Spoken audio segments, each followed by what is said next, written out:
In this video, we will dive into the movie Meg to the Trench. We will discuss the movie story, summarize the plot, and explore the cast and characters.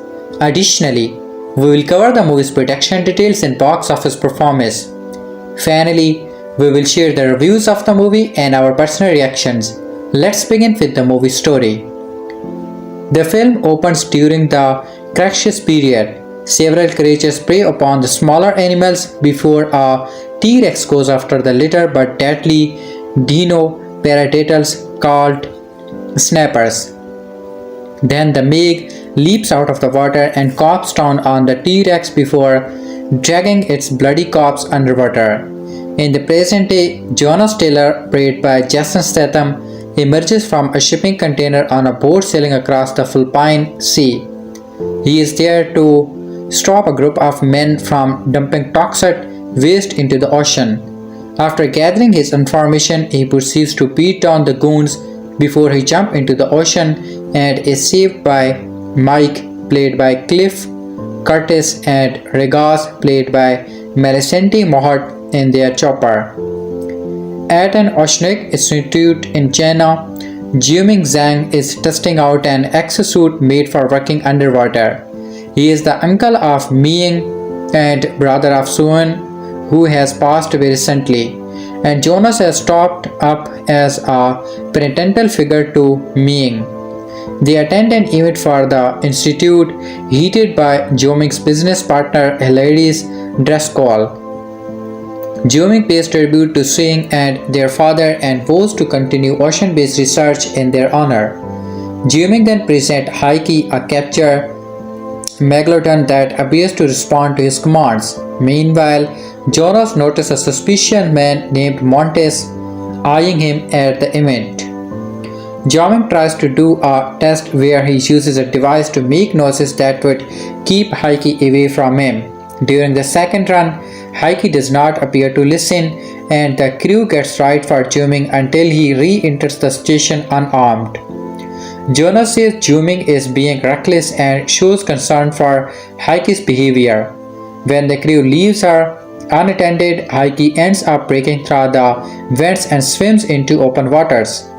Jonas, Chad, Joming, Mike, Regas, and DJ head to the Mana 1 research facility to explore the Mariana Trench, meeting with another analyst named Jace.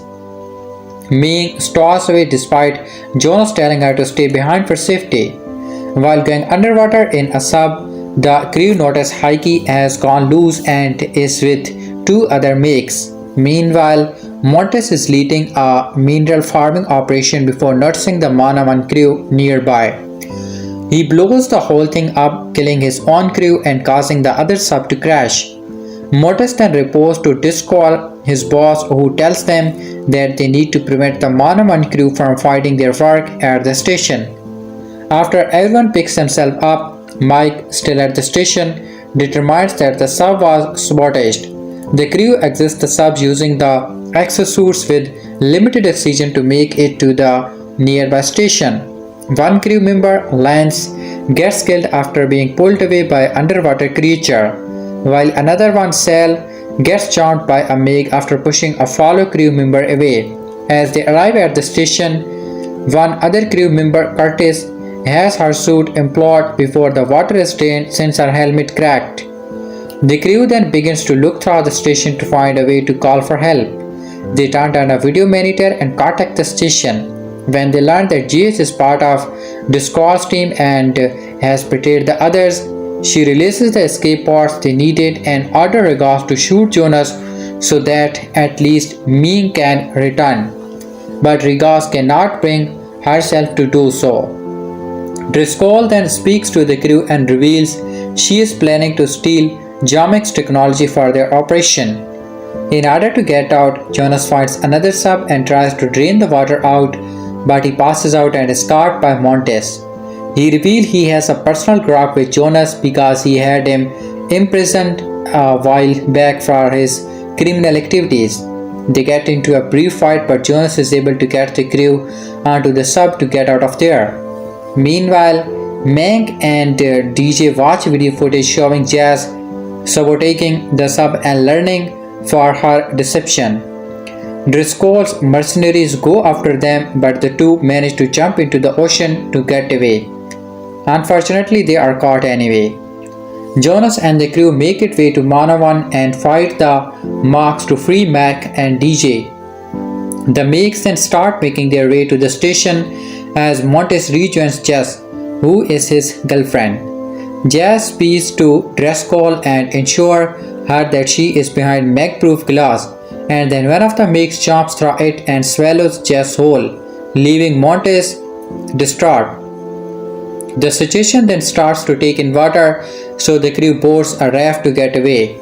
The Mars follow them in their own raft, but they become Meg food as well. The crew starts making their way toward a resort called Fun Island, while Jonas is creating harpoons with explosives and poison to use against the Megs. Mortis then starts going after the crew with the remaining marks. Nearby, a boat with other tourists gets pulled into the water by a giant squid.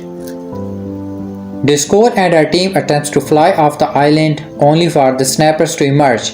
One of them drags Discord away to her death, while some of the other Macs have unfortunate encounters with them as well. The crew then tries to get the tourists out of the water as the Megs begin to show up and start devouring some of the guests. Jonas tries to save some people, while DJ, Mike, Rigas, and Jing split off to help as well. Ming also dive into the water to help rescue people and a dog. The four encounter the remaining Marks, who hold them at gunpoint until Mike gets DJ to open a door, allowing the snipers to come in and eat them so that they can run away. Mike and Jing find the skull chopper and start to make their way out, setting the snipers on fire as they charge toward them after spraying them with jet fuel. Jonas is able to kill one Meg by jamming the explosive harpoons into his face, but before he can go after the next one, Montes goes after him. They get into another brief fight before Jonas kicks Montes into the ocean just as the Meg leaps out and eats him. The squid then causes havoc on the resort and kills more people before jamming creature a bomb and jams it into the squid's side. Heike then swims in and kills the squid. The last Meg goes after Jonas after he draws attention to it and uses a broken chopper blade to impale the Meg through the mouth. Jonas, Meg, and Jing get in the water to swim back to island, but Heike starts coming their way. Jing uses his device to get her to swim around them and turn around. He thinks she really does listen to him, but Jonas suggests she is following dolphins. The three gets back to the beach and Rigas, Ming, and DJ. Jing suggests that Heike got out of her escalator because it was mating season and she might be pregnant. Jonas says it's better not to think about it while they sit to have drink and enjoy their survival. Movies box office. Meg 2 The Trench budget breakdown how the film became a box office hit. As sharp experts already know, the legendary Megalodon has one of the most emotional jaws ever in the animal kingdom. To prove this fact, the action monster film Meg 2 The Trench has taken another massive bite out of the box office. Beyond that is Barbenheimer. The original 2018 film The Meg became a surprise international sleeper hit, though it only barely broke even in the US and Canada. The Jason Statham starring film from director John Turturro nearly quintupled its budget at the international box office.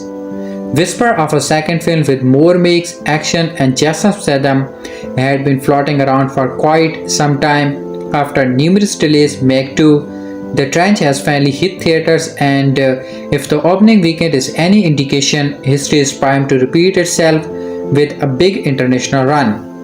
To find out if the latest blockbuster killer fish film is going to sink or swim at the box office, check out our comprehensive budget breakdown for Meg 2 The Trench. Keep in mind that the full budgetary details for Project The Meg 2 The Trench are not typically shared publicly, and much of the following is based on reported data, established net worth, etc.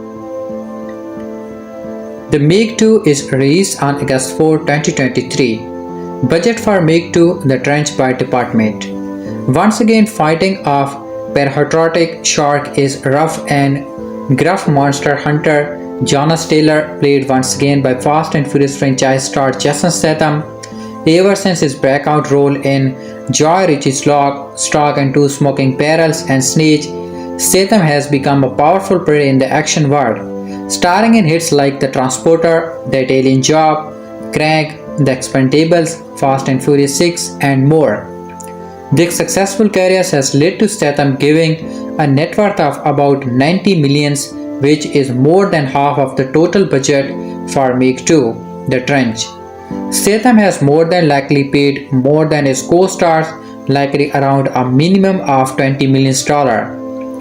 Joining Statham are some returning allies from the first film, including Soya Sofia Kai, Somewhere Only We Know as Ming, Cliff Curtis, Avatar The Way of After as Mike, and Paige Kennedy as DJ, joining the Megs universe for the sequel in major Chinese film star Jing, best known for films like The Wandering Earth and Wolf Warrior. The new cast is then rounded out by Sergio Perez, Skylar Samuels, and Melesanthi Mahot. For the major cast members, the final price tag is likely somewhere around $40 million. As significant as the leading actor Jason Statham is, the undisputed star of this franchise is the titular Megs.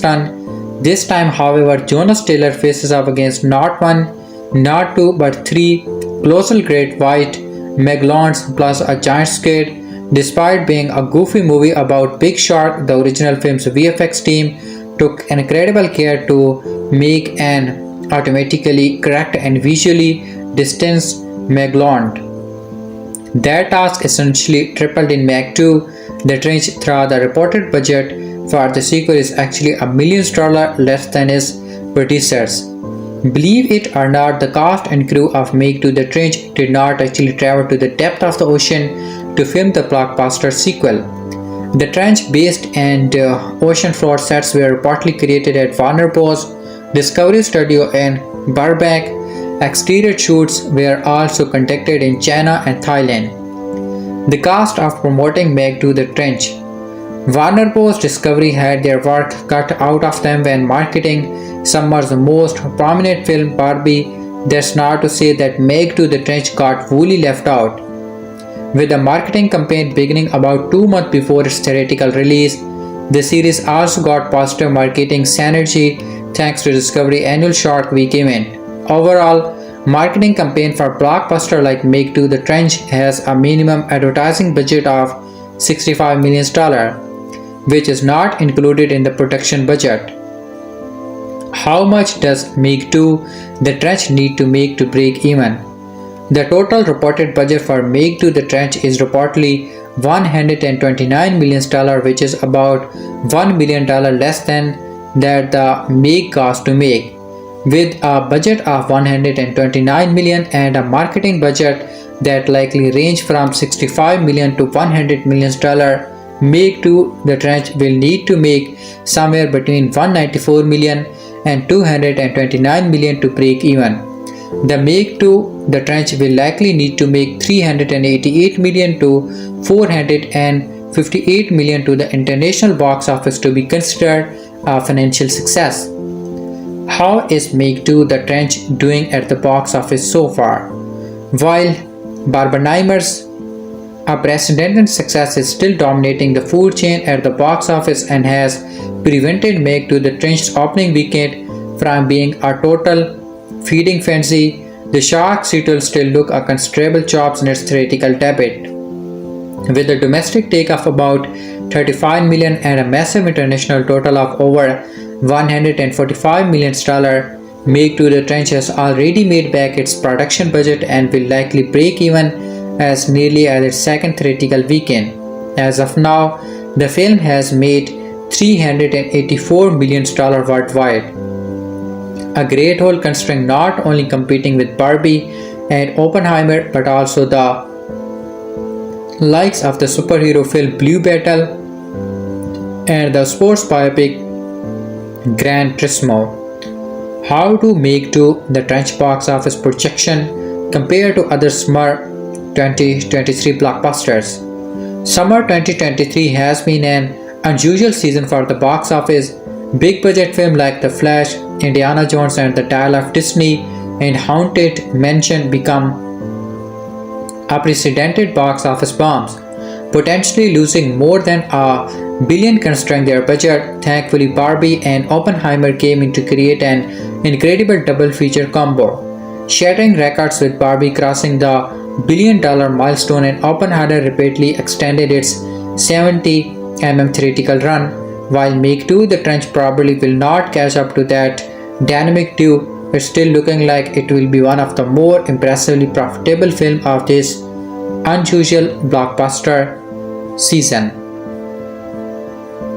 10 reasons The Meg 2 is a 142 million box office success despite its 28% Rotten Tomato disaster. Meg 2 The Trench grossed a very healthy $142 million during its opening weekend despite bad critics' reviews. And there are many reasons why. The original Meg was also something of a surprise box office success in 2018, as the film was based on a cult horror novel that at the point was already 20 years old. A film adaptation had been trapped in development hell for years, with directors like Eli Roth trying and failing to get it moving. Thanks to several factors like great marketing and an international cast, the Meg would take a $530 million size bite out of the worldwide box office. Meg 2 The Trench is the real test of the franchise's long-term viability, and it arrived 5 years on from the original release.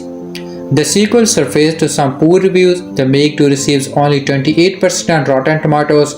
Despite some prediction of doom over its financial prospect, Meg 2 recovers its entire production budget in its opening weekend alone, and it is on course to turn a nice profit. Its success should not come as a major shock, as the Jason Statham confronted follow-up had many plus points in its corner. Meg 2 The Trench box office is boosted by China. Just like the first entry, Meg 2 The Trench is a Chinese-American co-production. Accordingly, the film is geared towards the Chinese market as much as international audience, which include having a major Chinese star like Jing in a lead role. The film made over $30 million in North America, but the remaining $112 million came from overseas, with a big chunk of that coming from China.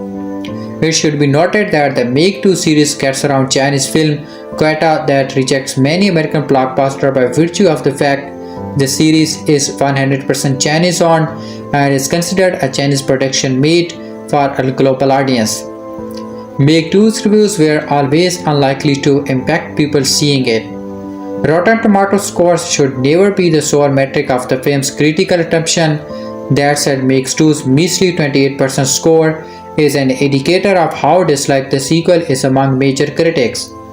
On the flip side, it has a 73% audience score because The Trench is, in sense, critic proof.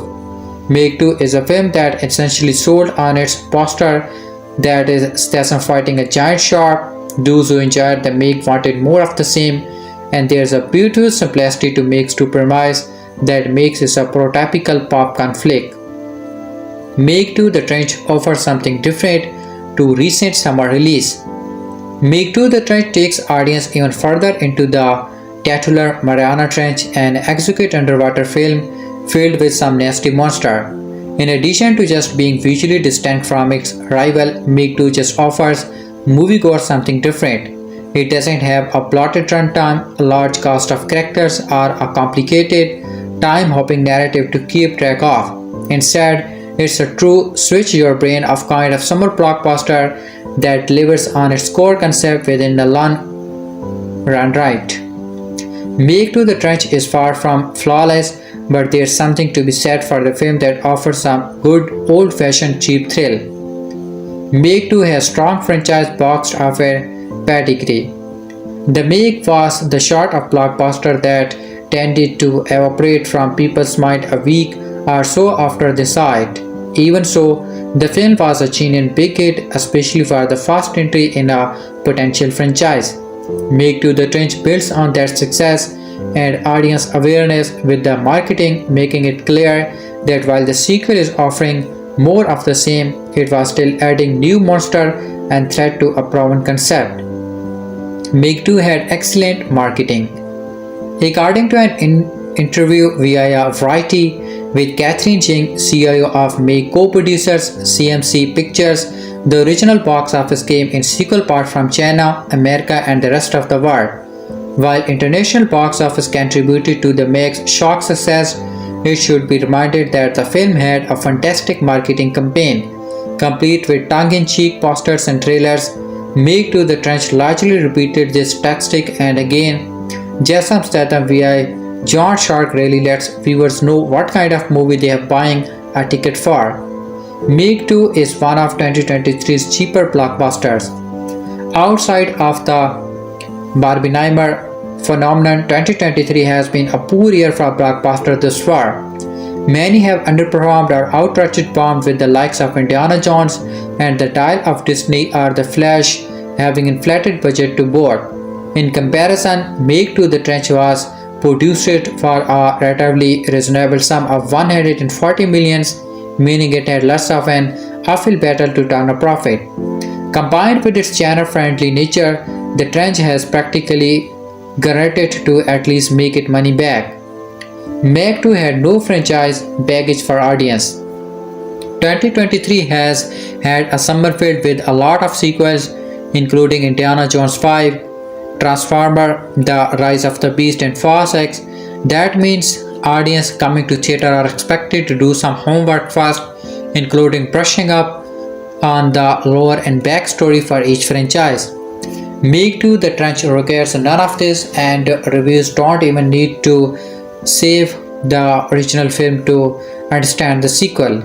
This lack of franchise baggage may sound like a small thing, but it's a refreshing element for viewers who want to just enjoy themselves without having to puzzle over reference to past movies they have not seen. Meg 2 had the Jason Statham factor. In the Hollywood of old, it was movie star that audience turned out for. The focus on franchise built around characters instead of actor has flipped that dynamic. Although certain names like Tom Cruise still are very film goers to theater, while he might not even often be recognized as such, Statham is another reliable brand and one with a widely consistent box office track record. As a leading man, Jason Statham action movies has crossed over $1.5 billion worldwide via the numbers, and as part of an ensemble like Fast and Furious, he is earned nearly 3 times that. In short, Statham is a name many viewers just to deliver a good time. Meg 2 also had the Jing factor. Another factor in Meg 2 The Trench box office total is that it had Jing as a co-lead. Just as the first outing had another major Chinese star is Li Bingbing, The Trench was smart to add Wu to the lineup. In the past decade, he has emerged as one of China's biggest stars thanks to the enormous success of the Wolf Warrior and the Wandering Earth franchises. Wu's presence in Meg 2 alone was likely enough to ensure the sequel's success in certain markets. Meg 2 played into audience feedback. In the aforementioned Variety article, CMC Pictures' Catherine Jing revealed that after the Meg's global box office turn, the company hired a consultancy firm to survey expectation for the sequel. The biggest takeaway from Meg 2 The Trench was the audience wanted more monster and further exploration of the trench itself. The sequel tricked both boxes in addition to stick close to the mix of action, comedy, and mild horror that made the first film work. Meg 2 The Trench opens with 142 million global haul. Though it took second place to Barbie in North America, Meg 2 The Trench opened with the biggest global box office haul this weekend, landing an estimated worldwide gross of $142 million. The Warner Bros. Giant Shark Adventure managed $30 million in North America compared to $53 million from the same studio's Barbie, but dived into international waters with $110 million from 75 markets. It topped local charts in 23 of those markets, including China, Spain, and Mexico. With Jason Statham returning as stars and Ben Wheatley as director, the sequel, which reportedly cost more than 125 million, looks set to approach the success of original. The Meg surprised it in August 2018 that ended up crossing 530 million worldwide, 385 million of it from international territories. Meg 2 topped local box office charts in 23 markets including China, Spain and Mexico. In China, helped by the addition of homegrown star Jing to the cast, the sequel took $53 million.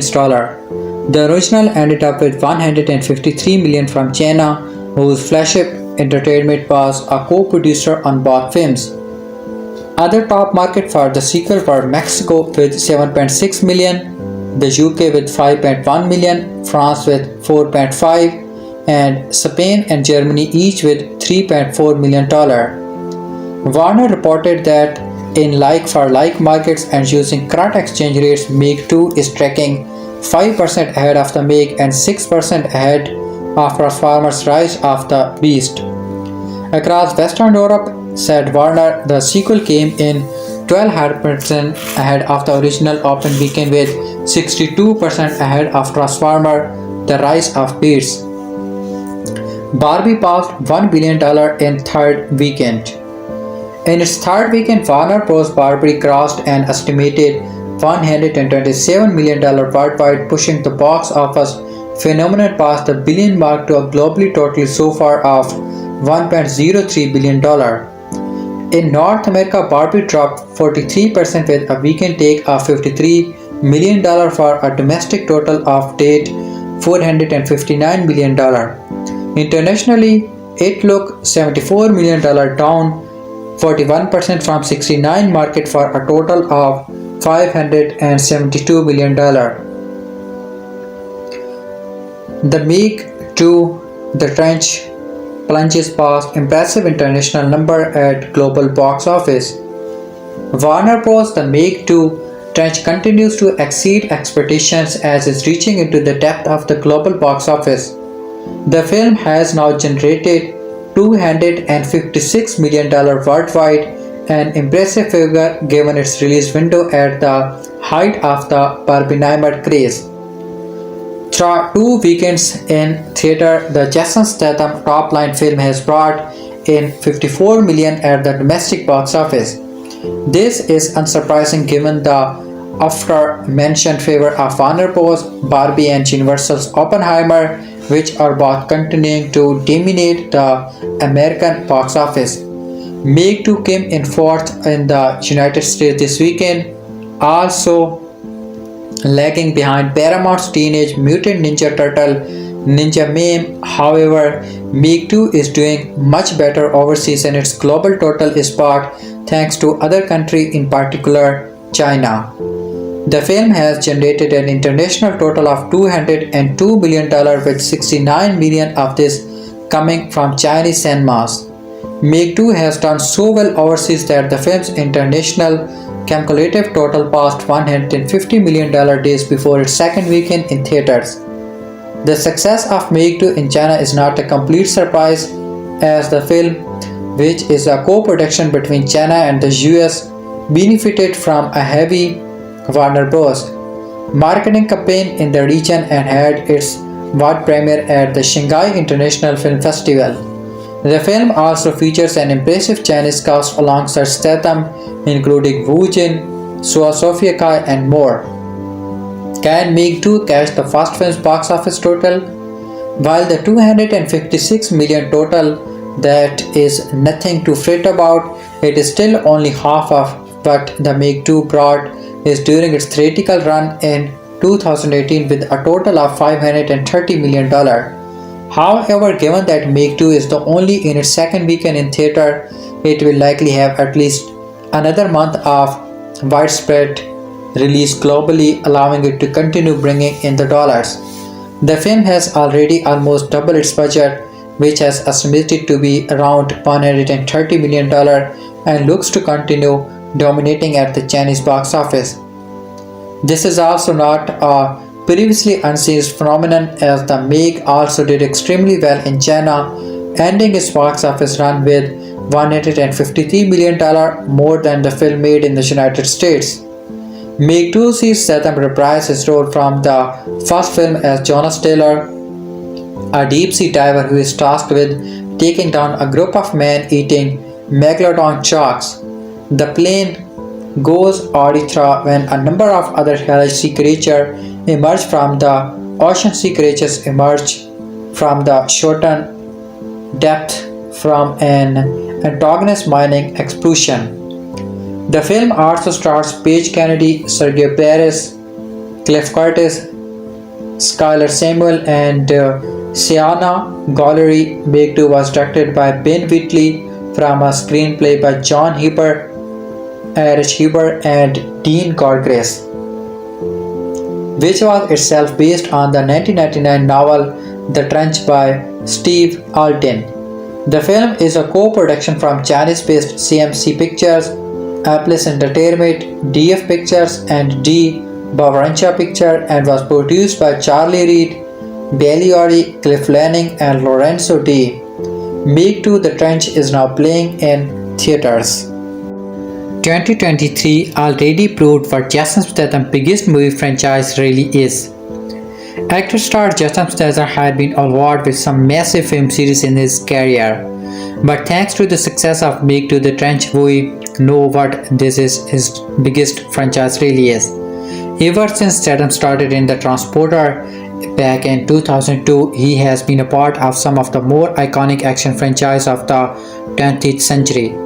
However, Statham's latest action franchise entry, Meg 2 The Trench, solidifies his place as one of the best box office draws that exist in movies today. The second installment of the Meg film franchise continues its impressive theatrical run, including rare international box office success with more than $386 million grossed so far, and it is likely to reach $400 million before heading to streaming. This is a strong figure after the Meg grossed a surprise $530 million worldwide.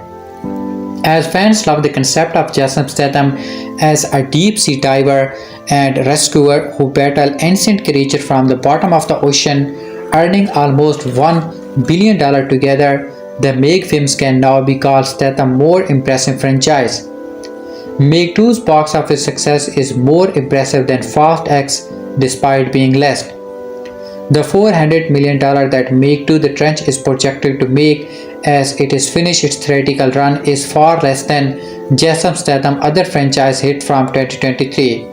Fast X, the 10th movie in the Fast and Furious series, made $750 million since it was released on the May 20, but a strong argument can be made that Meg 2 box office haul is more impressive than that of Fast X.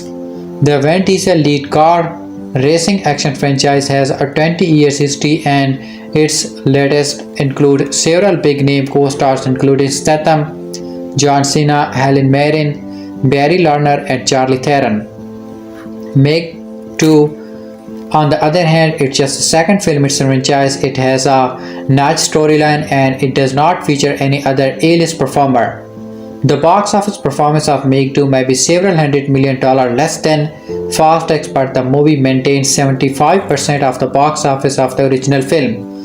Moviegoers riding the wave of an incredible summer of films that include Oppenheimer and Barbie came out to support a perfect summer popcorn movie. Meg 2 has action and humor, it is under 2 hours, and it doesn't require fans to invest in 9 previous movies to understand it. The Meg franchise has surpassed the Expendable box office already. With just 2 movies, the Meg franchise has already earned more at the box office than the 3 Expendables movies, in which Statham also stars. The first 3 Expendable movies collectively has grossed just over $800 million globally, with a significant box office drop-off between the Expendable 2 and the Expendable 3. It remains to be seen that Expendable 4 will bring it when it releases in summer 2023, but it is unlikely to come anywhere close to the $400 million earned by Meg 2 The Trench. The Expendable franchise had its appeal in assembling action stars of years past to get audience in the seats, while the first Expendable movie did exceptionally well, $275 million grossed on an $80 million budget. The novelty of these movies has now worn off as the fourth movie is prepared to be released. Movie franchise like The Meg can keep drawing audience despite potential drawbacks like The Meg 2 poor Rotten Tomato score by promising more or bigger creature or more exciting action set piece. Jason Statham is actually the star of the Meg movies. One important thing to note about the Meg franchise and its staying power is that Jason Statham is the main star of these movies. Unlike his other current franchises like The Fast and Furious or The Expendable, which have even bigger names handling, Statham has been able to take the two Meg movies to tremendous success with his name at the top of the card and relative unknowns filling out the rest of the performers. These starting roles allows Jason Statham, who is both charismatic and action focused, to shine more. Meg to the Trench and the franchise don't force Statham to play a supporting role behind Vin Diesel or Sylvester Stallone, and it has been immensely popular because of it. After the success of Meg to the Trench in the summer of 2023, it is almost assured that there will be a third Meg movie, with audience excited to see Statham battle the next version of ancient Megalodon. Meg to the Trench review. Bad but not in an entertaining way. 5 years after the original film took a comp out of 2018 summer box office, Meg to the Trench swam into theater last night. Though the first movie was an entertaining way to spend 2 hours of your life, I cannot claim the same for the sequel. No one expects movies like Meg 2 to be masterpiece, but unfortunately the second entry in the definition of Meg, it's bad but not in an enjoyable or endearing way. The good about Meg to the Trench. Despite the overall feeling of apathy that the film left me with, there was some great aspect of Meg to the Trench. Jason Statham is a charismatic leading man as always. Jonas' father-daughter relationship with Sophie Kai Ming was a standout and provided some of the only emotional moments. Honestly, none of us go to movies like the Meg 2 for the human element we are in it for the giant monster action. That being said, Jonas and Ming relationship was portrayed better than I expected, and their love for each other was absolutely believable. Paige Kennedy as DJ was the only funny part of the movie. His jokes landed every time, and Kennedy lit up the screen every time he appeared. His inclusion made me wish for the character from the first film return for the sequel, as the cast is mostly a group of new faces only here to become shark food. I also loved part of the action sequence, although there are not many involved. The actual Megalodon's director Ben Wheatley made some unique choices, making part of the action sequence feel fresh and new. The camera work was particularly good at certain points, and I was extremely impressed with the way Jonas outsmarted the shark his time around. In fact, one third act Megalodon fight was the perfect mix of ridiculous and amazing, and a wish more for the film left me feeling that good. There are some interesting depth for side character as well, which is not something I usually notice or care about. I like the carnage of monster movies, but I always feel bad for the supporting characters who get a few lines before they die. While I still feel a little bad this time, I was more impressed with the way the characters were killed off.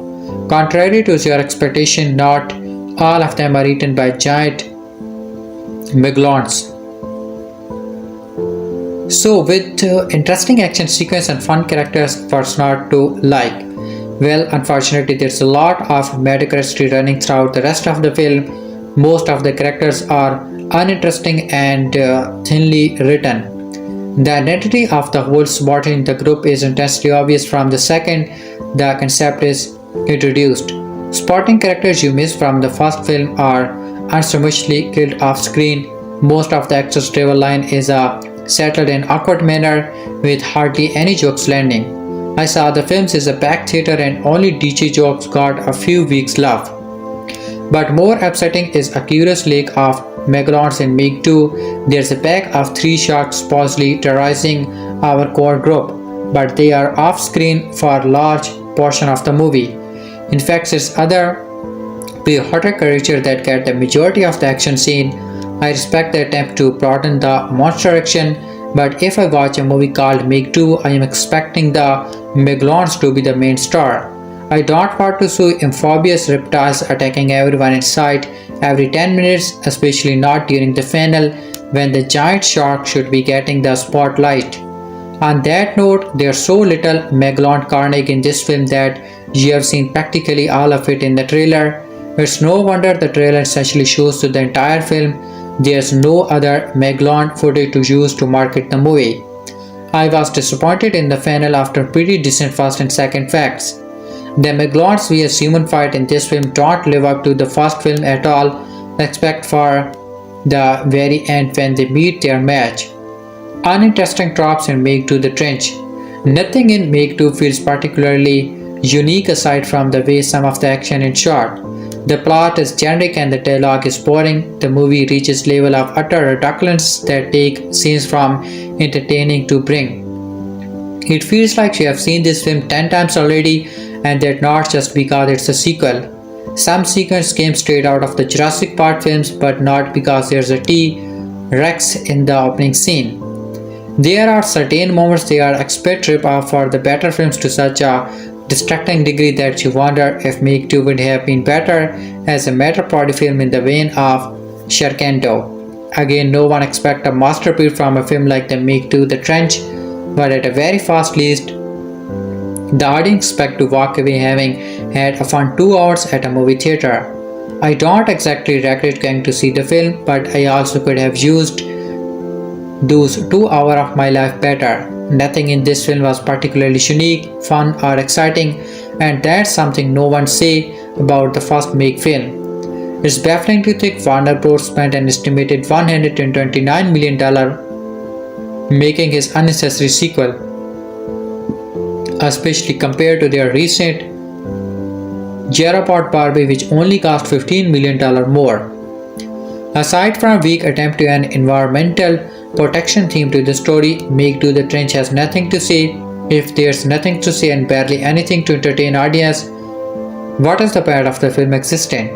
It's looked like the studio took all the wrong lessons from the success of the Meg, dumping a sequel on us that is nowhere near as fun or enjoyable as the first installment.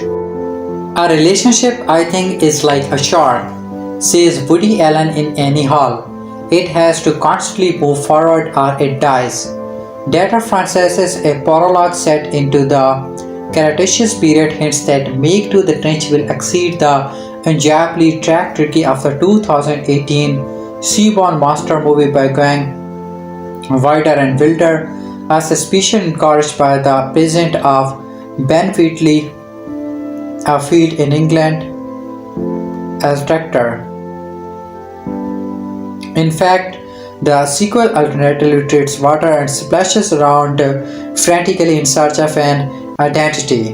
Never settling on whether he wants his film to be Alien, Jaws, Jurassic Park, or Sharknado, Wheatley serves up a bouillabaisse of all four, battling a 75-foot long megalon with a 8-foot dorsal fin and dev rows of teeth in another shot of formidable relentless beast Jason Statham, who returned as shark hunter and ocean defender Jonas Taylor, but still has not decided whether to play the role with a Cockney accent or an American one. While he is mulling that over, he commentates as submersible on a research trip 25,000 foot below, only to find the mission get crushed by Megs and other resurrected sea monster.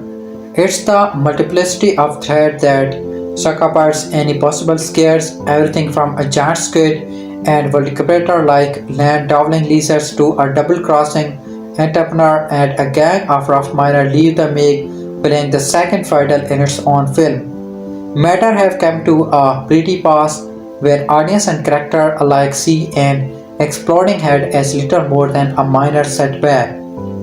Intermittent player include a knowing reference to Jaws 2 and a little soap of horror-style shoot gazing out from inside an open mouth, as well as plenty of hell no interjection from the endearing Paige Kennedy as resident tech guy DJ in the film keeps us the interjecting from enduring peach candy as resident tech guy. DJ and the films keeps Statham busy, whether he is taking to Jet 6 for an Imperato Misty Justin Torment or scampering along appear as it's being masticated. His deathless way with a line reading can still arouse a smile. Great More Mix is no more idea of snappy dialogue, but his unimpressed cadence left it into the realm of the droll. It's just a shame that the filmmakers spent so much time playing that to a teenage shot of stepdaughter Meg along with her uncle Jing, who thinks he can tame a megalodon. They end the film as a sitcom trio, suggesting a potential new direction for the third installment. A radical rethink is needed, that's for sure. Anyone for Meg vs. Meg 3. Meg 2 The Trench should have been stupider. Once upon a time, Jason Statham was the king of silly action flicks. These films were not usually comedies, but they were pressingly and proudly ridiculously using disbelief the way most movies use the suspension of disbelief. Despite Statham's considerable physical prowess as a fighter and martial artist, almost nothing that happened in these movies were convincing. But that was that often made them happen. He could cut off a bad guy's arm, then use the guy's arm-stabbed hand to pull the trigger of his own gun to kill him. He could punch a dude set into a helicopter tail rocker. We in the audience loved Winch and we went home talking about how bad the movie was. But when it happened to come on cable, we happily watched it again. When Statham started to become a bigger name, franchise demands took over and a title of his personality was lost. It made perfect sense for him to join the Fast and Furious series, but he has not exactly done anything notable in it yet.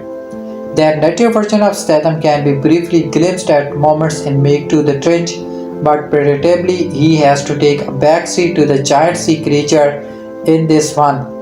2018 summertime likely hit about the return of an enormous parahedric shark was never anyone's idea of serious cinema, but the new one feels at times like a dream a hypercreative 9-year-old might have had after seeing the first one. This time there are giant octopuses and giant killer sea anemones and Dominic Fing super-fast lizard thingies and funky robotic exos and comically casual walks along the seafloor of a 2015-foot deep French. At one point, Jason Statham fight 3 megalodons armed with a jet ski and an exploding homemade harpoon, and then later he karate kicks a dude into the maze of the leaping shark. It's all extremely stupid, and in an alternative universe it might have even been genuinely entertaining had there been more of it. The plot, as far as I can make out, takes place a few years after the previous movie, and Statham's Jonas Taylor is now working as an environmental investigator for an oceanographic institute run by Jing, a scion of the same family of wealthy researchers from the first film. Jonas is also taking care of Jing's niece, teenage Ming, who was a young child in the previous movie. Same cast members from the original have returned, in case you were wondering what happened to all those memorable characters from the Meg. Our heroes are using fancy submersible to make treacherous research dive into the trench, a mysterious pit at the bottom of the sea laying beneath a thermocline that keeps all the amazing unknown creature therein from coming to the surface. You can imagine how things go from there. Fair is fair, I would have loved this shit back when I was 6. Meg 2 understands that we are here to see shark meme, and it doesn't seem to feel obligated to back any of its narrative up with a logic or fake movie scenes. There's even a Jaws 2 reference just to make sure we are not keeping our standard too high. That's not entirely an excuse, however, for botching rudimentary elements of storytelling. Meg 2 often fails on a basic molecular level, sometimes leaving us nuclear as to who's doing what to whom on screen. Other movies has gotten away with the shot of chaos. Michael Bay's Armageddon is the classic in this unfortunate subgenre, but this picture makes up for its unconscious with bravado. But there, the filmmaking is choppy and rushed without being particularly energetic. We barely know who any of these people are, so we are not particularly involved in whether they are going to survive or not. Which might have been okay, but the film seems to care. At one point, our heroes mourn the death of the character while we in the audience mutter, "Wait, who was that?" There's some weird box shot out at the end, and most of it involved people who are neither Jason Statham nor an Emronas pre-hattrick shot. The sharks, when they do appear, look pretty impressive, but the film's best special effect remains Statham, who is a living action figure right down to his unchanging expression. Like a great deadpan silent comedian, he has a unique ability to make his already straight face even straighter as the absurdity around him ratchet up. This combination of bearing and glory makes us want to see him in the most delightfully ridiculous situation. A thrill Meg 2 provides only in sporadic bursts when Statham picks up a helicopter blade 5 times his size in an attempt to pierce a shark 50 times his size. It briefly feels like his glory days are back. They are not, but it's fun to dream. Meg 2 The Trench. Anyone hoping that Ben Wheatley might bring some of the sorbident personality and boundary pushing creativity on display in films like Kill List and in the art to his for hire gigs tracking the damnably boring Meg 2 The Trench should find different cinematic water to swim in. Much as it is atrocious remark of Rebecca in 2020, Wheatley mostly phones in it here, and he does so with a rotary landline. At least until the final half hour when he is finally free to unleash some monstrous chaos. This is one of the dullest films of the year, applauding poorly made giant shark movie that implicitly lets the shark take a backstreet to an evil underwater drilling operation. This thing just has no teeth. Never really allowed to have the Viking fun he gets from his best action parts. Jason Statham looked visibly bored this time as Jonas, the deep-sea diver employee of the Zhang Institute, the facility that discovered the continued existence of a prehistoric predator known as the Megalodon in the first film. The sequel revealed that the research facility has even kept one as captive to continue to study it. Jing, an inconsistent Wu Jing, the head of the institute, is even convinced that he can train the Megalodon, but everything goes wrong when it escapes. And no, this is not just a shark escape attack movie, although you will wish it was as simple as that. Instead of focusing on the fugitive Meg who escapes hysterically easily while the crew is focused on something else, the Secret by John Hyber, Eric Schauber, and Dean Gorgeous sends Jonas and his crew deep into the ocean to the trench that the migrants have called home for centuries.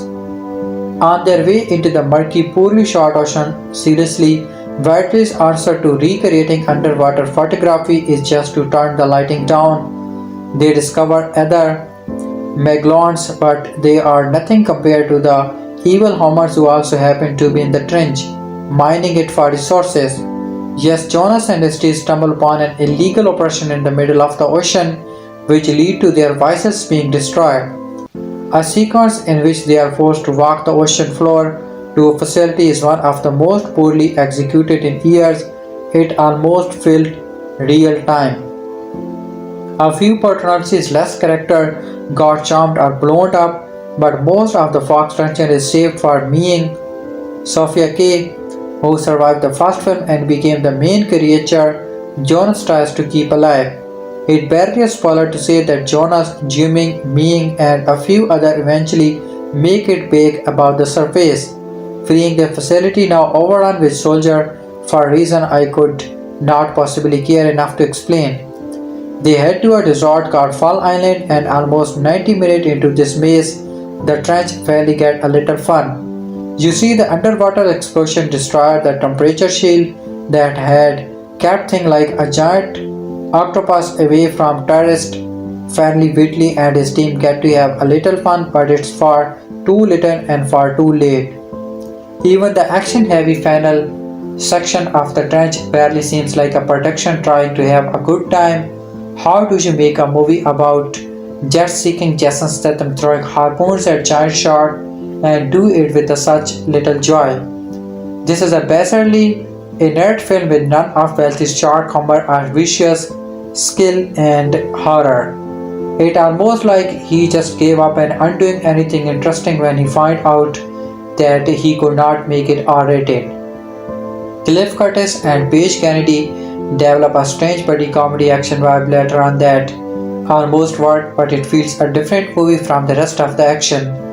Absolutely nothing here as takes so many people in the Jonas world die with barely a note to the fact they were existed, and anyone who has ever seen a movie knows who will make it to the final scene.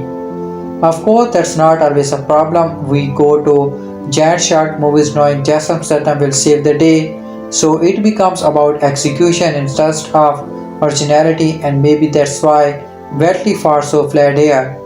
It seems like he needs to be able to play with narrative to be effective, and when he is forced into a traditional structure like he is here, he cannot put his heart into it.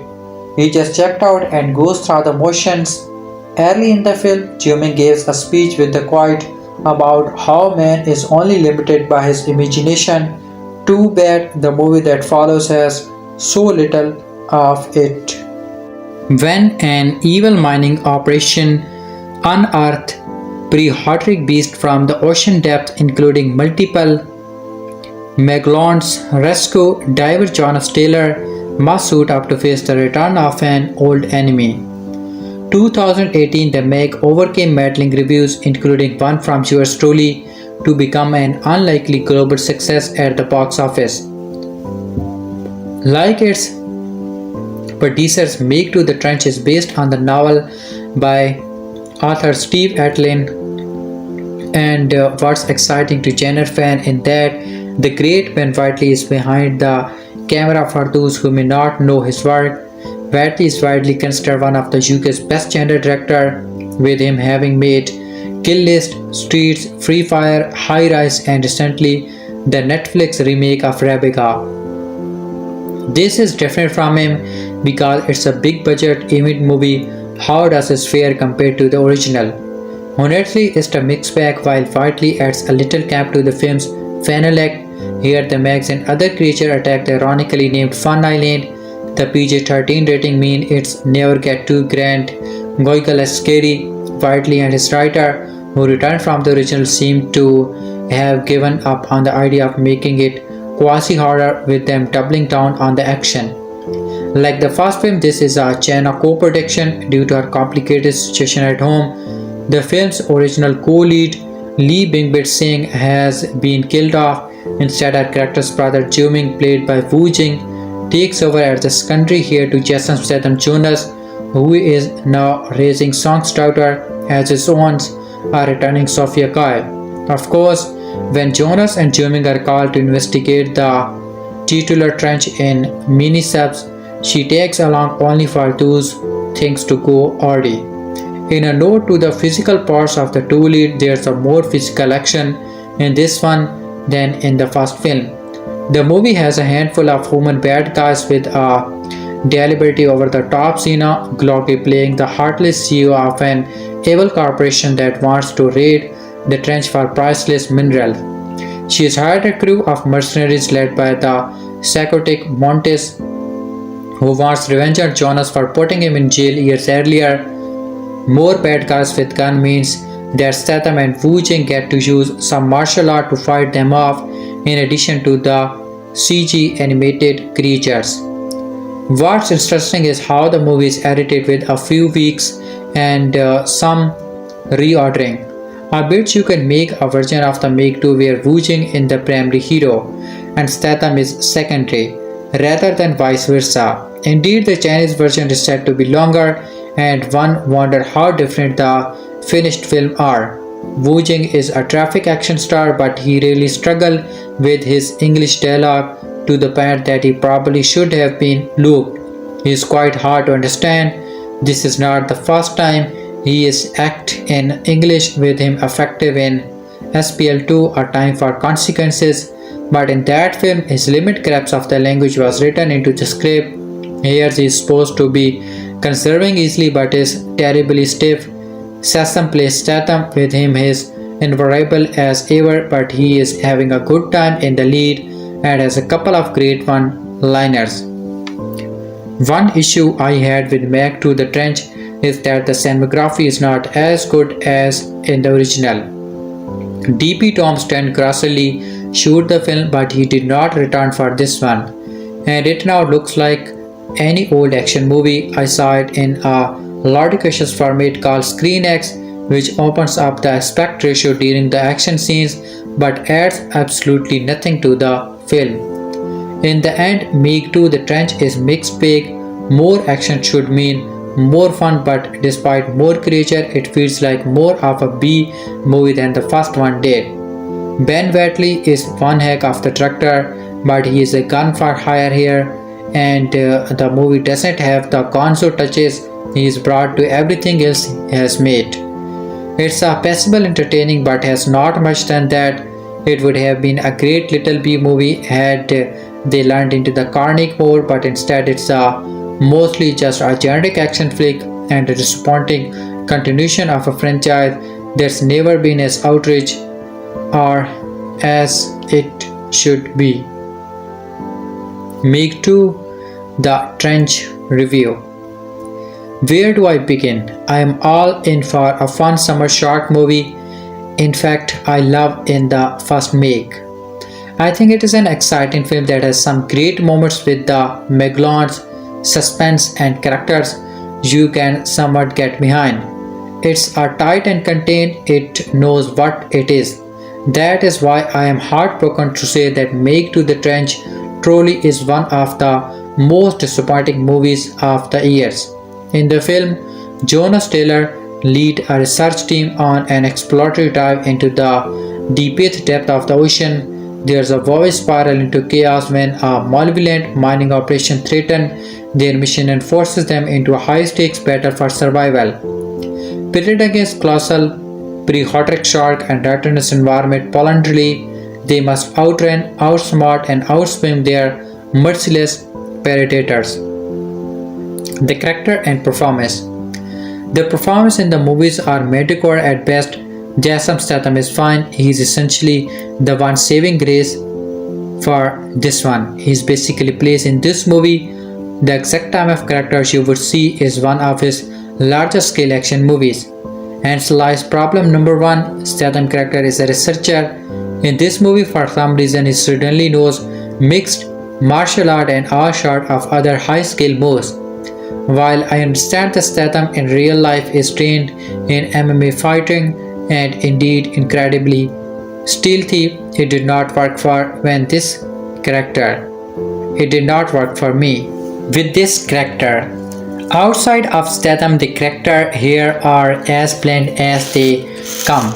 Not to mention each of them makes it out of scenarios that are so far from realism it may make your head spin. As stated in the opening paragraph, the first Meg movie is contained in the sense that its note what it is making is a highly entertaining ride for an audience to shut their brains off and enjoy.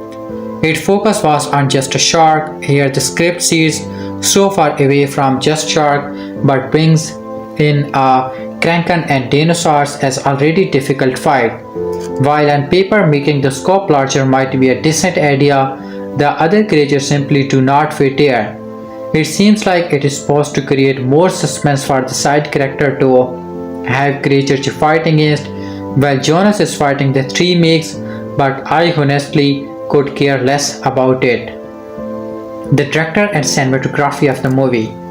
Truly one of the only good things about the film is Ben Wheatley's direction and some clean cinematography done by Harris Zebel-Cox. The film has a nice look to it, the action scenes are well shot, and Wheatley seems to understand how to create some good suspense with chase sequence, and the camera has some fun angles that are sure to create some pulse-pounding excitement, one of the better pieces of the film for sure. The last thing I have to talk about before I wrap up my thought in the special effect work done here, it seems to be a massive downgrade from the first one.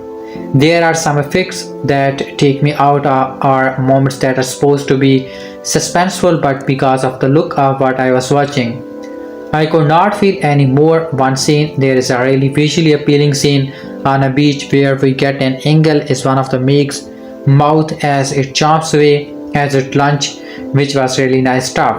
It's a clear where the effect work and where they do not. In the end, Meg to the Trench offers very little. It doesn't live up to the first one in any way, and the massive scope of the movie is one of the larger problems with this one. It suffers from a severe cause of succulents and really just does not know what it's trying to me.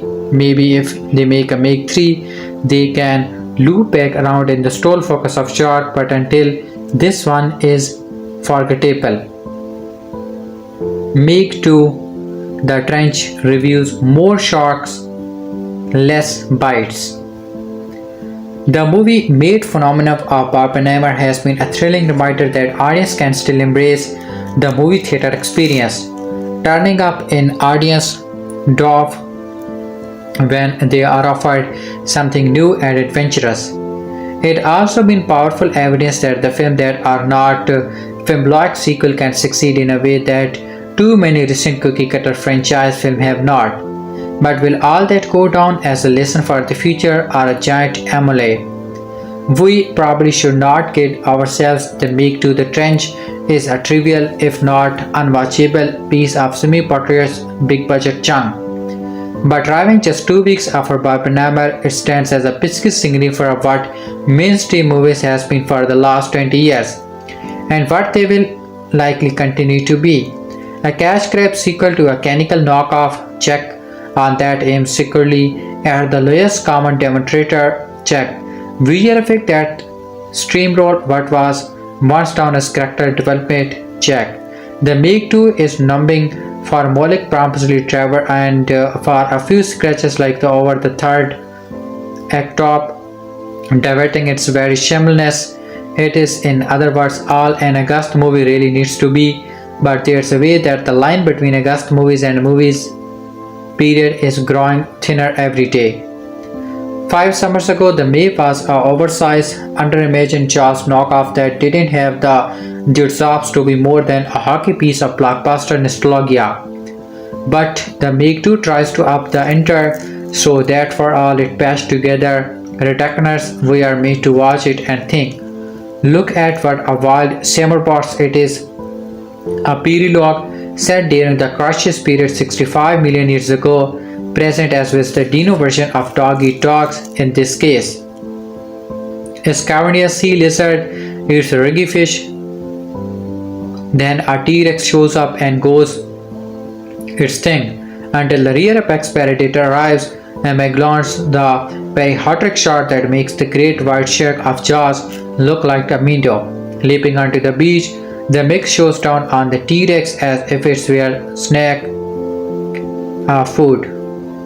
There are multiple Megs in the Meg 2, including a rise in captive one named Heike. They glide through the ocean with bread triangle teeth and scraggle bodies that look carved out of the ancient stone. There's also a giant octopus plus those periwinkle lizards that seems to have stepped out of the Jurassic Park pit shows word, and there is a Jason Statham looking only slightly as leaders as Jonas Taylor, the rescue diver now turned Pontian eco-warrior.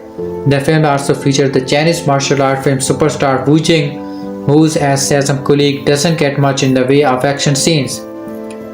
Though his character does get to show off the talents as a Meg whisperer, there is a spotting card of human shark meat as well as a witty actor or two like Paige Nitty mixed into the B-movies genericism. If you want to know what a movie would sound like were it written entirely by AI, look no further than the Meg 2. The film has 3 screenwriters, John Haber, Eric Hobart, and Dean Gorgeous, but the problem is not just that the dialogue they have come up with is leaden, or that the movie is sprinkled with discordant low-chem meets inspect lines like before just start winning about the ecosystem, who cares? It's that everything we see are here in function are series of nuts and bolts jammed together. For a while, the Meg 2 is a deep sea dive gone wrong thriller. Waterlogged division as Statham Jonas leads a research expedition in a pair of submersible down to the Mariana Trench, 25,000 feet below the surface. The explorer came upon a secret station that's been set up by a rough mining operation. Sabotages from Jonas Institute are involved, but when he leads his team on a 3-kilometer escape walk through the deep, or they have to battle their way out of the mining station, the film descends into oversea action chases. There is an entire school of Megs are swimming around looking for something to eat, adds little to the suspense. Meeting Jonas' 15-year-old world has snuck onto the submersible, but the affectionate bickering between the two of them never adds up to much. What do what's in front of us? Jonas instructs Ming, then why do the next thing? This sounds like how a computer writes a screenplay. The Meg 2 plots along until it's reached Fun Island, a tropical resort that provides a pastel background and plenty of extras for the film creature feature climax. This is why we go to a Meg movies to see Statham ride a yellow speedboat armed with 3 chemical harpoons as the Meg chase him in formation, or to see a gigantic tactical reach out of the sea to battle a helicopter, or to see the villains get jumped with a well-timed out of the blueness. The Meg 2 was directed by the British IndyCar genre filmmaker Ben Wheatley, and in the culminating episode at least scale up effectively, which is not quite the same as making a good film. The Meg movies has now shot beyond flagrant Jaws nostalgia to become their own semi-tongue-in-cheek trash thing. They are kind of like Godzilla movies minus the atomic bomb subtext. They make Godzilla look deep. The Meg, the Trench movie you are watching, Skolic Week. Strawberry reigns supreme in Meg 2 The Trench, a late summer sequel that often sinks below even its own dumb fun expectations. If there's one thing that recent primer phenomenon prove, it's that certain movies require certain mindset from their audience. There are different moods needed to properly watch a 3-hour drama about the making of the atomic bomb or a brightly cool comedy about a doll, and it does not just apply to those movies. Sometimes you need to have an engaged focus to absorb every detail in a film. Other times you want to just take a movie as it comes and see what sticks with you. And then there are times when Jonas Statham gets cloud shot from Final Fantasy 7 to kill a giant shark and you just gotta throw your head back and laughed. The existence of 2018 The Meg, a movie about a giant prehistoric shark released from a mysterious trench beneath the bottom of the ocean, is as ludicrous as its own premise. It's even crazier than what you have been to be original starting C-list actors like Tara Reid or Dean Cain somehow ended up a tentpole summer blockbuster that eventually grossed $500 million worldwide. With Meg 2 The Trench, Statham cranky underwater diver Jonas is now a cranky sleuth helping to expose companies that pollute the environment. He also helped with researching the after-mentioned trench and other megalons that happen to be swimming around. Jonas and his team soon uncover a secret illegal mining facility deep underwater, awakening more Megs and other prehistoric sea creatures in the process. Now he and some old friend Cliff Curtis, Paige Kennedy, and the head of the research lab, Wu Jing, and his resourceful teenage niece, Sophia Kai, have to stop the sea monster from terrorizing a coastal resort without getting eaten themselves. Back for seconds. If you have only seen a singular image from Meg 2 or its producers, you had not to take a single lick of it seriously. This is 80s Skolak with a new millennium budget, and thankfully everyone behind and in front of the camera knows it. Meg 2 also follows the formula of 80s sequel and it's bigger and dumber than the original. Statham character entered the movie doing environmental apnea just so he could actually do a fight scene this time before walking on the deep ocean floor shooting the harpoon as prehistoric piranhas are throwing explosive javelin at giant sharks. There are also underwater robot suits, healthy defying means of free swimming at the bottom of the ocean, and a whole lot of PG-13 body chopping by the trash creature. For someone who spent his career making offbeat indie dramas, it's nice to know director Ben Wheatley, Free Fire High Rise, Hyderabad can embrace the corny shock of a giant shark movie to make it worthy of a multiplex instead of an on the sci-fi channel. Just because Meg 2 on its top duty doesn't mean it rises to the occasion. Though there are so many sparks of dumb fun here, yet the movie never really goes hog wild with its all until the last act at the resort. The new sea monsters just pop in and out when they should be wreaking constant havoc. The secret mining base is only a plot device when it should look like the Dr. Evil Slayer. There's a Black Ops raid on an oil rig that doesn't have enough fun combat, and even the new Megs don't make enough appearances in their own movie. That's the biggest Meg I have ever seen. Meg 2 is also quite derivative for other blockbusters, lifting set piece directly from the likes of Die Hard, Mission Impossible, Jurassic Park, and even one of the last deep sea blockbuster, 2020's Underwater.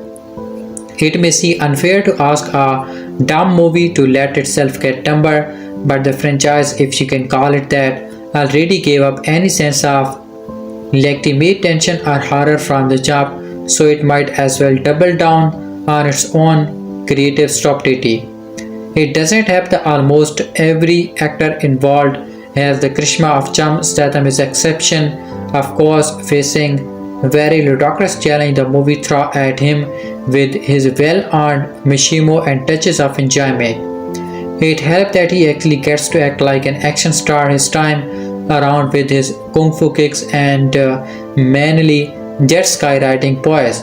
If only he had some fun character to play off.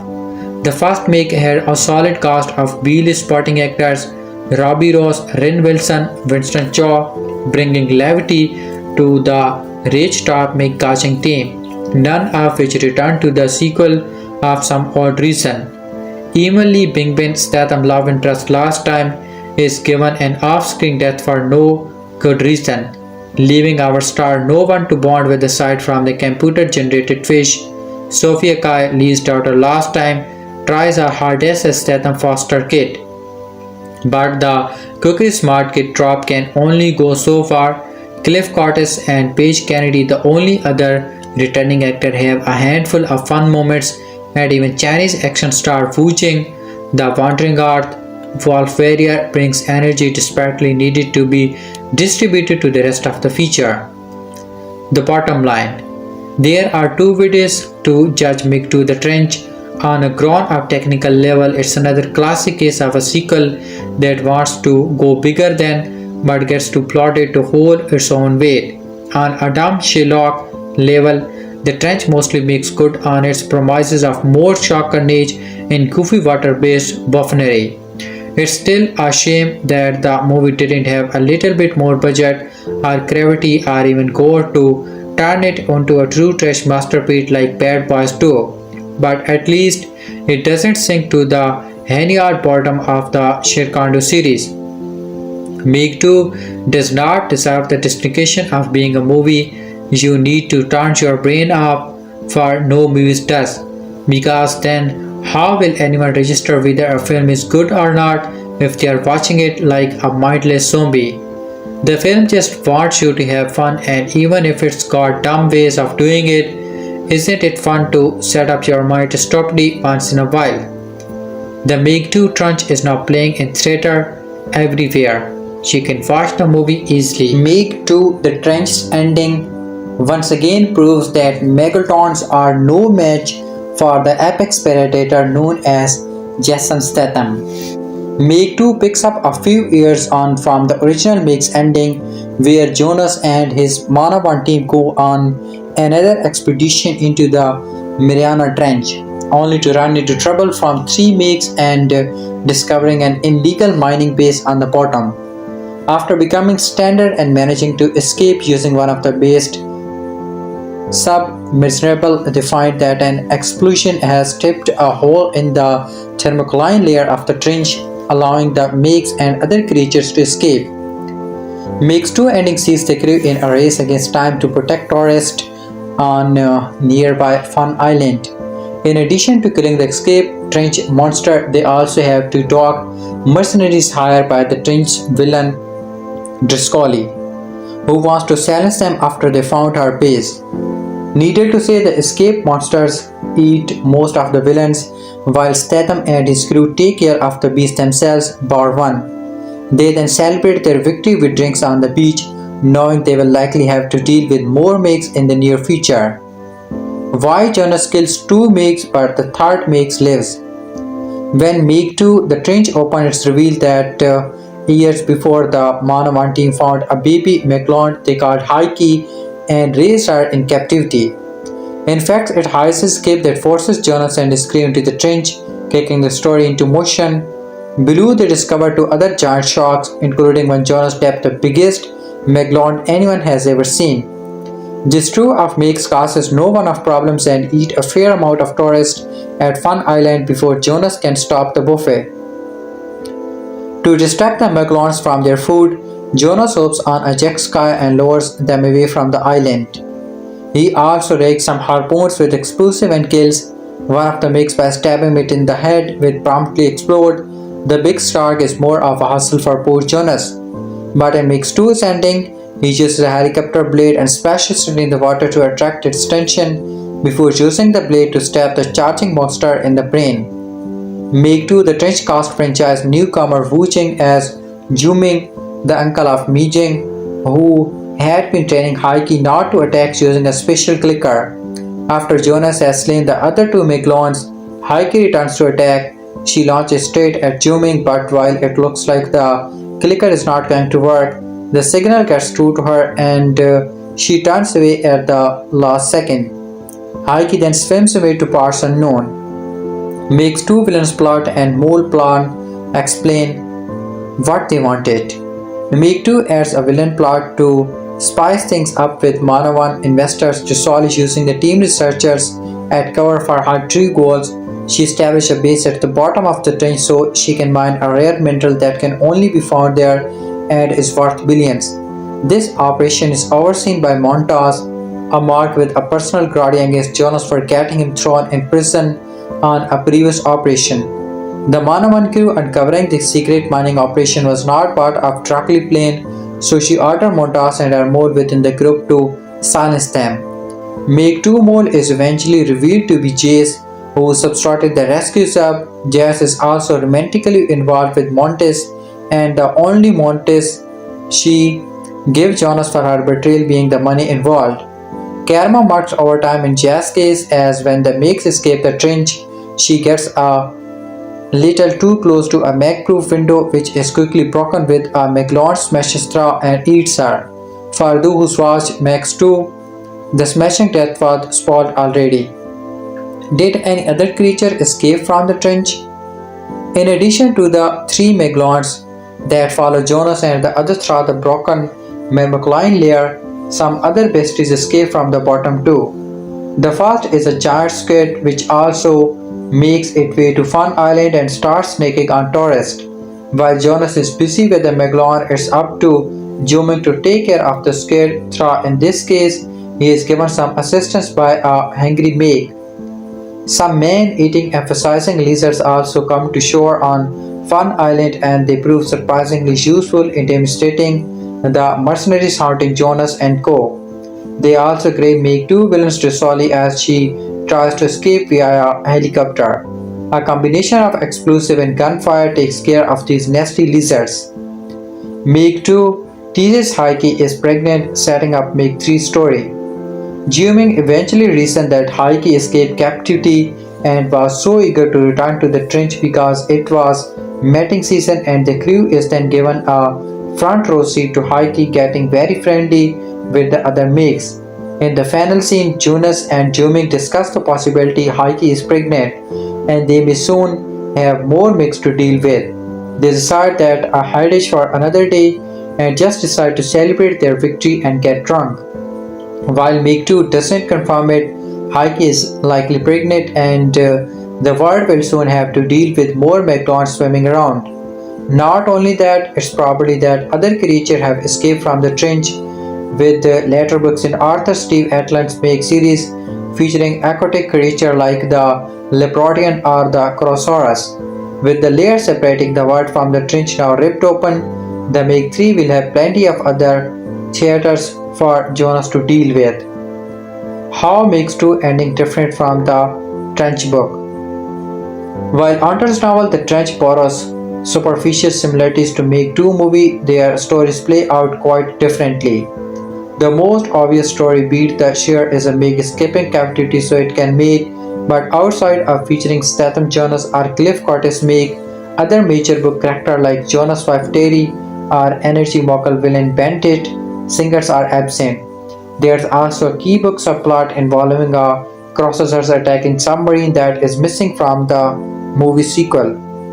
The Trench movie's ending take place in the trench itself, where Jonas rescues his wife from an underwater lab. They manage to escape the lab before it destroyed, but Jonas fears his recurring nightmare of dying in the trench is about to come true, as a Chronosaurus nearly destroys their escape pod. In an unexpected twist, Angel the Meg, the book's version of Heike, attacks and kills the monster instead, allowing the couple to escape. The book ends with Angel giving birth to 2 more offspring, setting up the third novel. Primer Waters Meg 2 the Trench ending take place entirely on Fun Island and no crossers appear. Meg 2 the Trench ending explains Jason Statham better prepare for the sclerotype. Meg 2 the Trench Jason Statham made waves in movie theater last year with Meg 2 the Trench, a sequel bigger than the original movie in every aspect. Well, in every aspect except the box office, Meg 2 as of now has earned $395 million at the worldwide box office compared to the Meg's $529 million haul.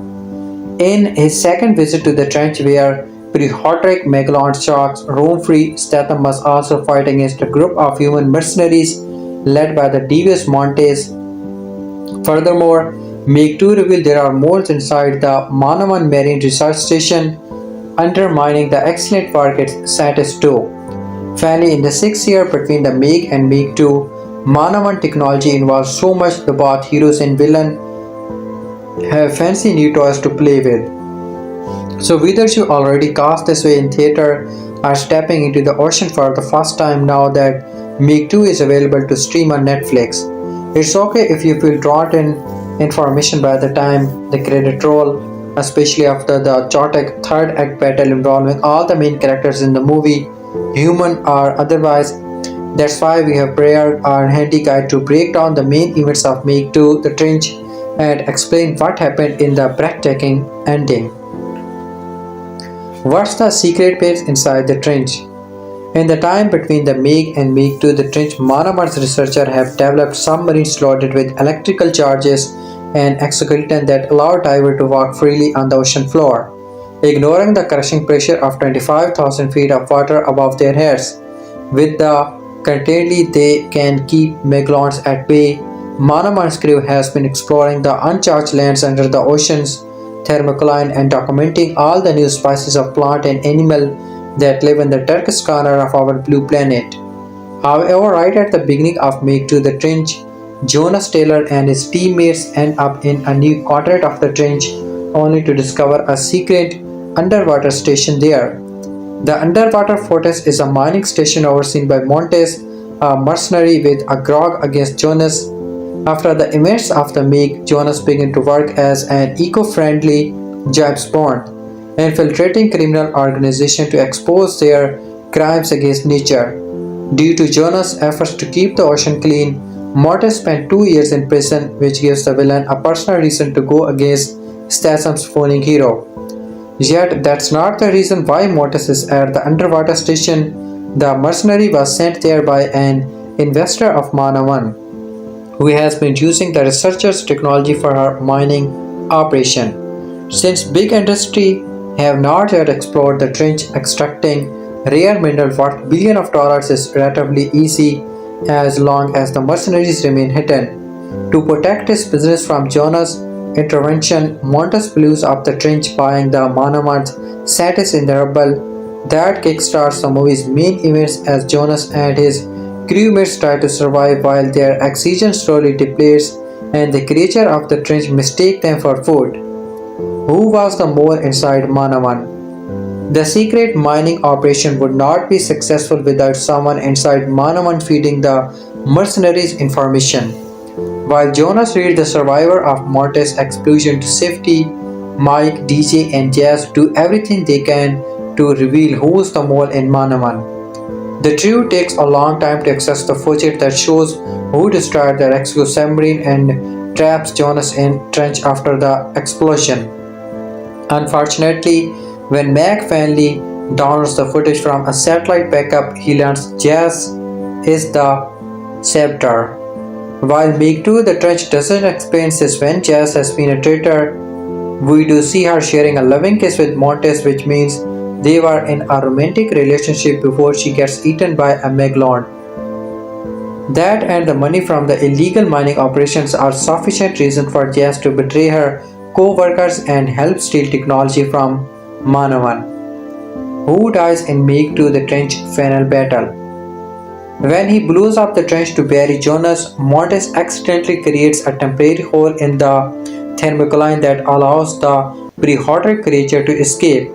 So once Jonas and the other survivors return to the surface, they face Montes' mercenaries, 3 megalons, a giant octopus, and a battalion of amphibious mini-Megs with sharp teeth.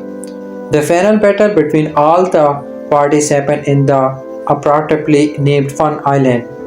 On his way to Fun Island, Jonas duct taps explosive to harpoons so he can have an effective weapon to fight the megalons, while Jonas is justing with shark on top of the jet sky. DJ and Rigas are charged with finding a working phone to alert the authorities. A difficult task is monsters destroy the island's cell phone tower. Meanwhile, Meg and Jing try to find more weapons they can use to help Jonas defeat the megalons. Finally, Ming is ordered to remain hidden. Jonas uses the explosive harpoon to blow a hole in one of the megalons' head. In the land, heroes and mercenaries play a dangerous cat and mouse game while being chased by the amphibian mini-Bigs. DJ and Rigas finds a satellite phone in the body of the mercenary and call the military. At the same time, Jiming uses fertilizer to make makeshift bomb he can use against the megalons. The financier of the mercenaries mining operation is killed by the mini-Megs. Leaving her helicopter unattended, Mike and Jiming use it to go after Jonas and give him some support. Meanwhile, Jonas gets into a gunfight against Montes, which ends when the mercenary is eaten whole by a megalodon. While everyone is busy on Fun Island, Ming leaves her hiding place to help a drowning tourist. Unfortunately, the guard quickly becomes a target for the giant octopus, so instead of assisting Jonas, Jimmy goes to save his niece.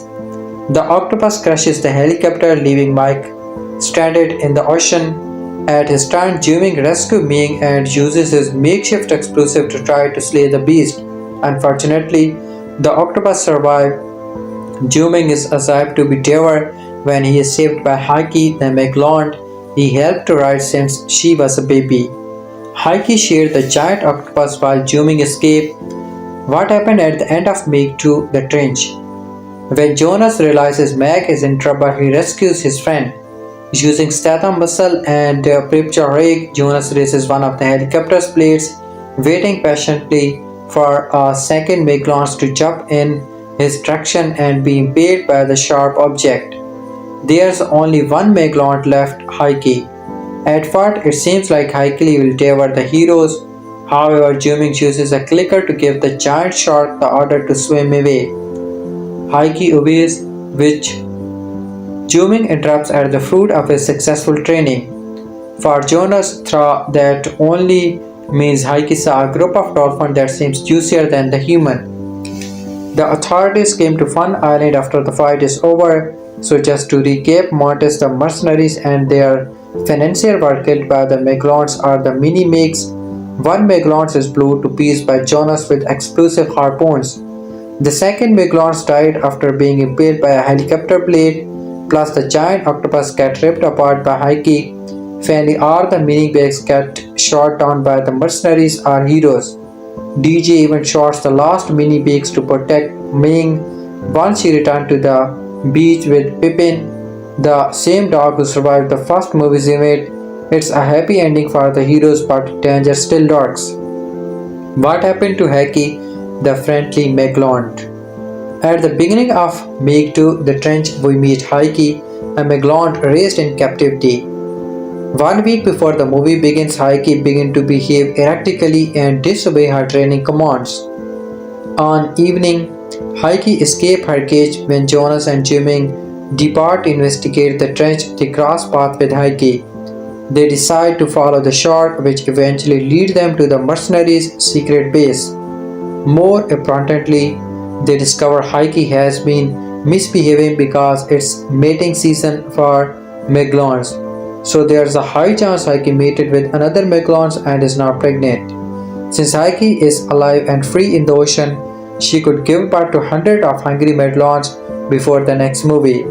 That's undoubtedly something we could love to see Statham fight if Meg 3 ever gets greenlit. John Turtletop the Meg shocked the world by trying a stunning financial return on a silly promise and one notable action star. Jason Statham, in his infinite wisdom, was quick to point out that the film's box office take would be the deciding factor in its franchise potential. The second entry, Meg to the Trench, was a foregone conclusion, but does it leave room for another Megalon Millie? The Humble Shark movie has been a staple in Hollywood long before Steven Spielberg protected it. Jaws changed the landscape of filmmaking forever by inventing the summer blockbuster, but it also opened the floodgates for a never-ending dialogue of shark films. The new breed has to rely on gimmick like unique setting or natural disasters.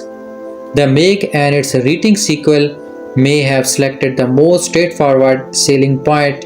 What if the shark was much bigger?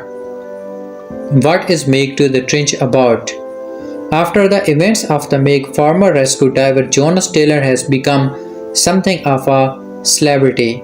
Instead of retiring and enjoying the fruit of his labor, he is taken up a new gig as an ecological justice warrior. When Taylor's not apprehending illegal plotters, he returns to Manapan to continue mapping the mysterious region at the bottom of the ocean. Taylor and his old friends Meg and DJ return to the job with a new crew and ungraded tech.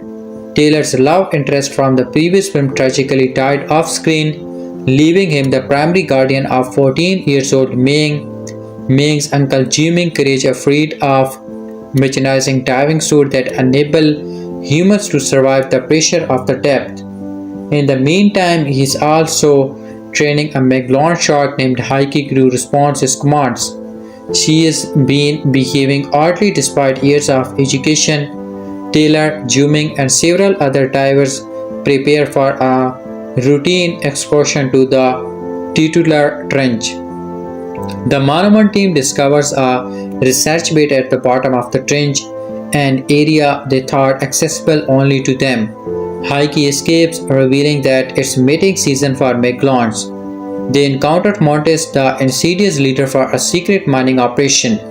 When Montes sees Taylor and his crew, he detonates a massive explosive charges, leaving all of them stranded and blowing a hole in the trench. Natural thermocoline 3 makes escape the depth and take off towards the surface.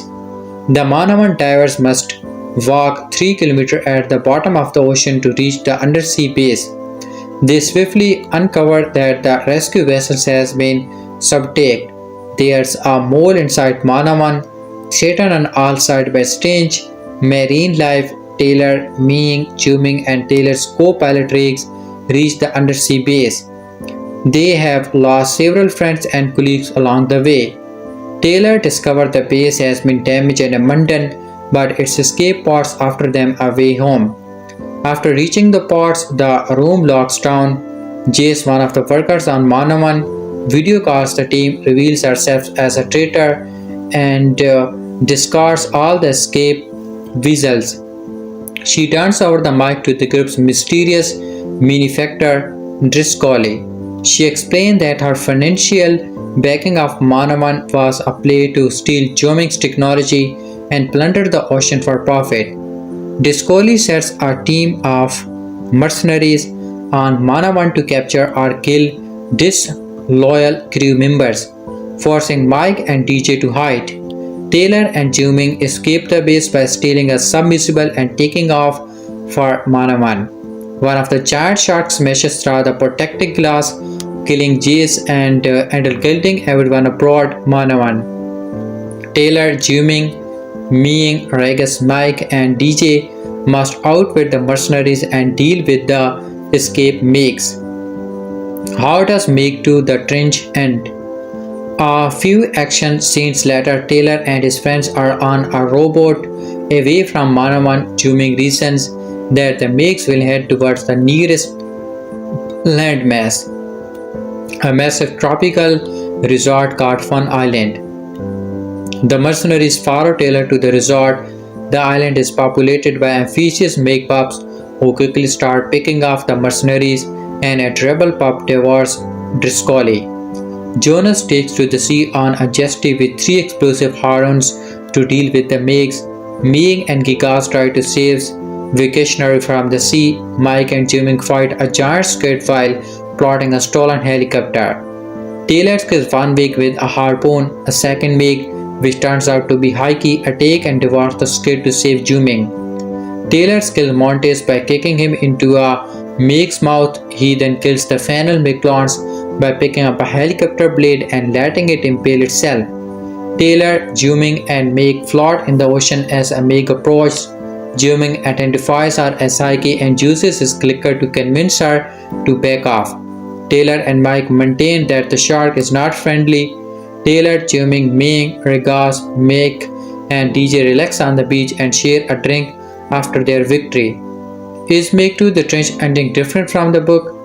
Meg 2 The Trench has almost nothing to do with the book it's ostensibly based on. Steve Alten The Trench features on Meg in captive and more marine predators, but it has no comparable element with the malevolent B-factor story of the film. However, the big conclusion does suggest where the films might go. There's a captured Meg is named Angel, and it also skips captivity to engage in mating with male Megs.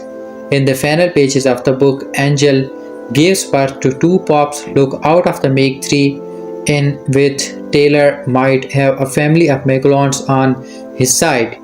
Meg 2 The Trench does not have an end credit scene or an unresolved cliffhanger. It delivers its sequel tease subtly. If the franchise ends here, a distinct possibility, it will be a complete story.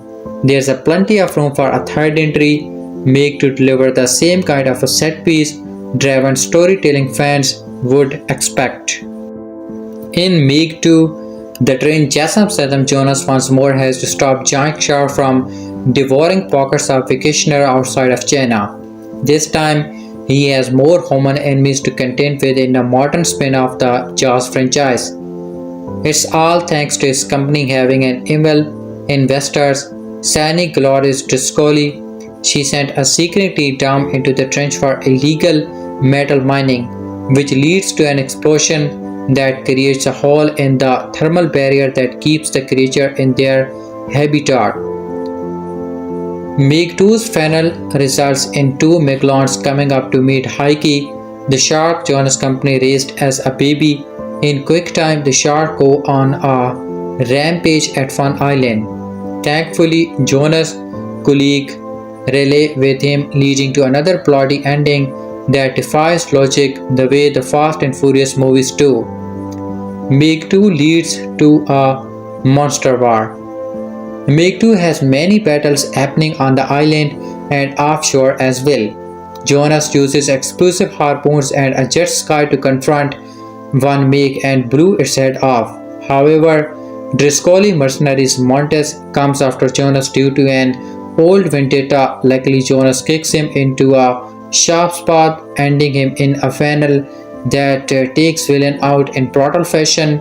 It really does leave fan wondering just how Meg 2 is rated PG-13. On the island, there are small dinosaurs-like creatures as well.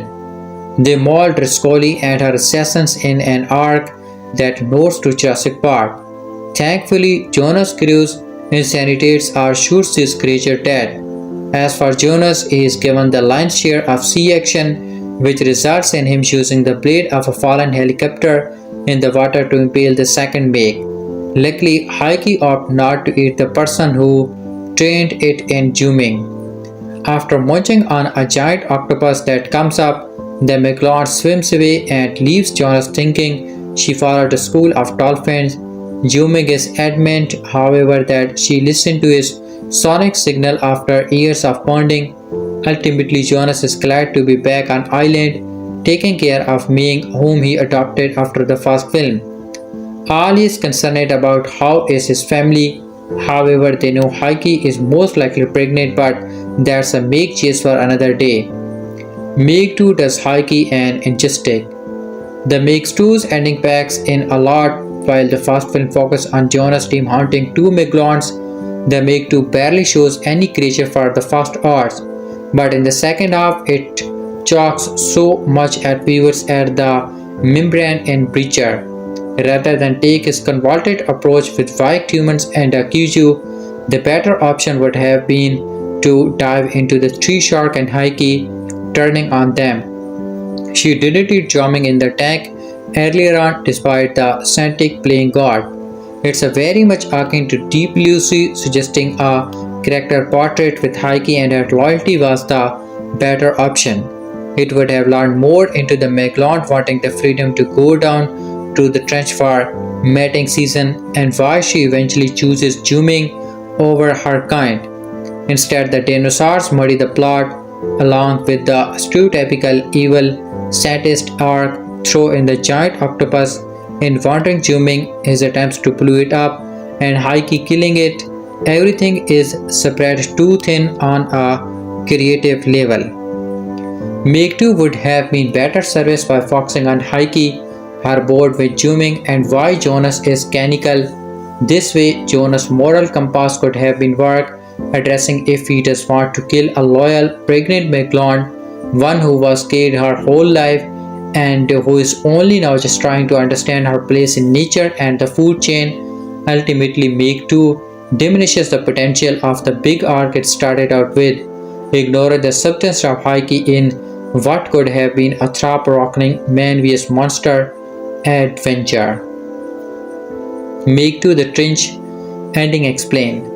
The 2018 movie The Meg told the thrilling tale of Jonas Taylor, a rescue diver portrayed by the talented Jason Statham. Alongside oceanographer Suing Sang, played by Bingbing, they stumble upon an explorer while deep in the ocean beyond the Mariana Trench pursues end.